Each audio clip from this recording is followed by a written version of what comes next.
Two developments to report in the Karen Harshman case. First and foremost is the fact that time has expired for Ms. Harshman to mount a challenge to keep her position on the board. Plus, we also heard this week that two finalists have been identified from among all the candidates as potential replacements. Jim, what are your thoughts? So let's deal first with the time expiring on the appeal. I think that was a smart move on her part. She screwed up. She screwed up bad, and it's a shame that she lost her position as a result of that. I have little doubt that she had good intentions when she got on the board. I didn't agree with a lot of her thought processes. She and I were on opposite ends of the continuum in terms of our vision for the board.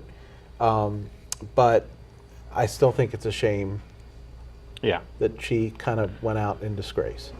That said, I think the two finalists that have been identified, Al Martin and Linda Murray. Al Martin, for me, I thought was a shoo-in for the Board of Education. I remember we talked about that on an episode. Al's financial experience and background and his attention to detail and his thoughtfulness and all of those things, I thought made him an extraordinary candidate. I will tell you candidly, I voted for him. Right. I did too. Linda Murray, quite frankly, was, for me, the surprise candidate. I really didn't think she had a chance at all, and frankly, I thought she was Nowheresville. And I saw her in a chamber event on stage answering questions, and the more she talked, the more I thought, wow, this woman has some game.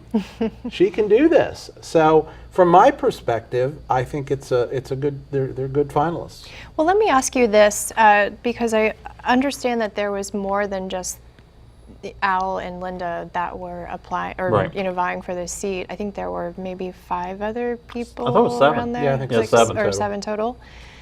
So how do they get to that process to just narrow it down to one of Linda the issues that people are up in arms about is they feel like it was being controlled by the right, by the Republicans, by the Republican Central Committee. Since specifically by the Republican Central. Okay. And honestly, if I were to look at it, I think they're probably right at some level.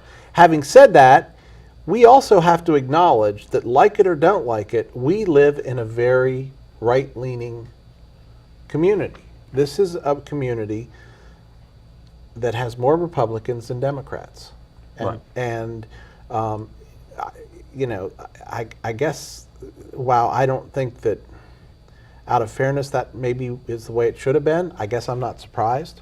Is the Board of Education nonpartisan though? Right. Yes, the Board of Education is nonpartisan. Okay, but what does that matter? I know. So something I'm going to bring up is, so Karen Harshman's attorney, while he was arguing her defense in front of the state board, he brought up a great point, all right, and that's that there was no recall election, all right, there was no special election for her replacement.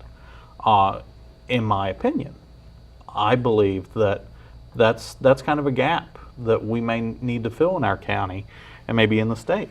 That, we've got, hey, it was a state-appointed board that was responsible for determining whether Harshman was removed, not the citizens.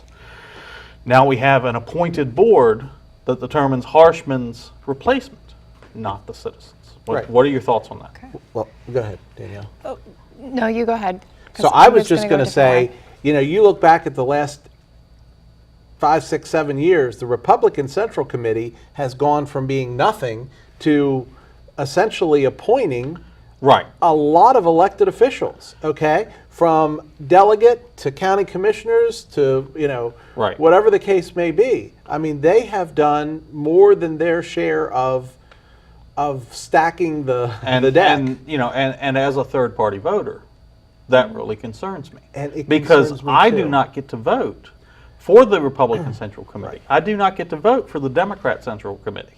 And you don't also get, and no one gets to vet these candidates except for them.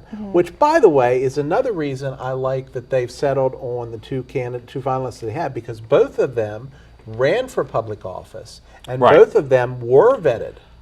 Yeah, by I mean, the public. and if they go by just the vote totals, it'll be Linda Murray.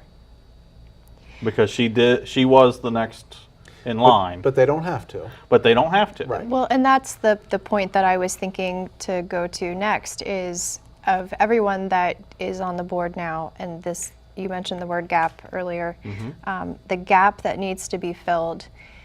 If you look at Al Martin being a former Right. finance director, They need somebody with finance experience. okay, and then Linda with, I think, 26 years of experience with education and So special in all development. fairness, What do you think? so in all fairness on that, Karen Harshman, former teacher. Linda Murray, former teacher. If they bring in Linda Murray, technically they are doing a one-for-one replacement as far as experience-wise. Is that what the board actually needs, Right. though? Do we I need can't another answer teacher that. And on I the can't board? answer that either. I would love to answer that. At an instinct level, I feel like there needs to be a mix of business people and former education types. Right. And I I agree. think in the last couple of years, we've been a little heavy on the former education Right. types, in my opinion. Yeah. But again, that's my opinion, and the view's pretty good from the cheap seats. So I don't know, but I could go both ways on that. Yeah. I really could. I could make an argument pretty easily either way. I got to tell you, and I love Al Martin to death. Linda Murray is pretty doggone impressive. She really is. I really wish that we had a way of leaving this up to the voters, but It would be outrageously expensive. So You would have It would. 3% turnout. There's just no That's way true. to make that work. And will we find out at the next meeting, June 6th? Are they voting on it at that meeting? I haven't or- heard the definitive time frame, but Okay. but I'm they sure it'll I know be there's soon. one that's coming the up, names that so- were sent to the You know, county commissioners. there's a and they lot get to of vote there's a on it. lot of stuff that needs to happen at the board at this point. I mean, we've got a new superintendent, so they need to fill that position sooner rather than later. Yeah. Just my So- opinion. But, I think that's all the time we've probably got for this segment. But coming up next on the flip side, ethics in local politics. Why shouldn't the councilwoman keep the car? Plus, prom queens, healthy beaches, and much, much more. Stay with us here on the flip side.